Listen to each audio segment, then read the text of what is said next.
Bike दुर्घटना जड़े व्यक्तिर मृत्यु होगा पर मृतकों परिवार और संपर्क माने रास्ता उपरे शव रखी अवरोध करथिले। तेणु सही रास्ता रे जानवाहन चलाचल बंद हो जाइथिला। पर खबर पाई पुलिस घटनास्थल रे पहुंची धारणा रे बसिथिबा लोकन को बुझासुझा करथिले। मोर मामू है आज्ञा श्यामकुम लॉज पाखे एक्सीडेंट है मामू क्रॉस करूले मोर मामू आरु बाइक वाला पिटी देला तापरे निकर आसनु आमे गवर्नमेंट हॉस्पिटल निकर गलो एम्बुलेंस ने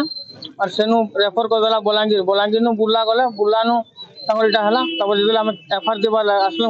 जे हमके मैडम गुडजन मैडम थिला ई टेबुल से टेबुल किंदरे देला से पिलार ना देबेले पिलार ना भी नहीं दउथी ना किछु नहीं कहउथी केते टका तमे काना ना वाला हम जतना वाला कि तार कान आरो ब्लीडिंग होचे हमके टका 3 लाख दियो बनु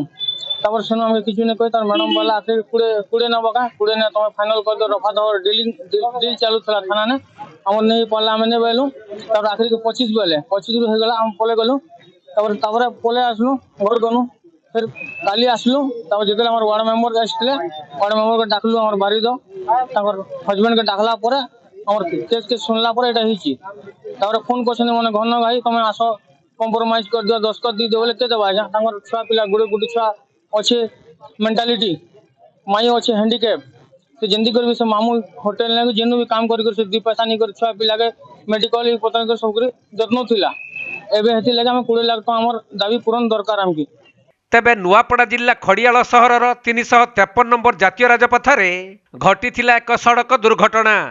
जहाँकि मुक्तापुर ग्राम 1 नंबर वार्ड रो बल्लभ सिंह नामक जड़े व्यक्ति रास्ता पारी हेउथबा बेले एक द्रुतगामी बाइक तांकु धक्का देइथिला। तेणु अति गुरुतर अवस्था तांकु प्राथमिक चिकित्सा करा जाई बुर्ला मेडिकल को स्थानांतरित करा जाइथिला। हेले चिकित्सित अवस्था तांकर मृत्यु हेबा परे तांको परिवार और संपर्क लोक माने 20 लाख टंका क्षतिपूरण दाबी करी 353 नंबर राजपथ को अवरोध करथिले। परे पुलिस सेमानकु बुझासुझा करी रेडक्रॉस पांठिरु 10,000 और हरिश्चंद्र योजनारु 3,000 टंका सहायता देई प्रतिश्रुति देबा परे आंदोलन प्रत्याहृत होईछि। कोन केते तारिख कथा है कोन घटना घटी गत गुरुवार दिन एक्सीडेंट घटिला से चली किना जाउथिले गोटे बाइक रे आसी पिटी देइथिला आ सेठु एटा ताकर माने आघात आसी जाइथिला ताको पडिया गवर्नमेंट हॉस्पिटल में मेडिकल स्थानांतर कराइला बुर्ला को गत काली माने ताकर मृत्यु घटिला।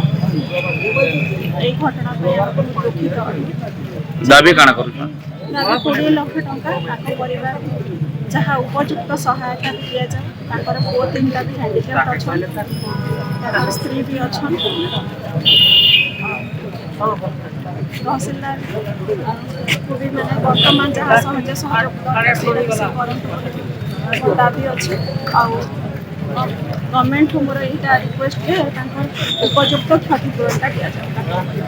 जाए।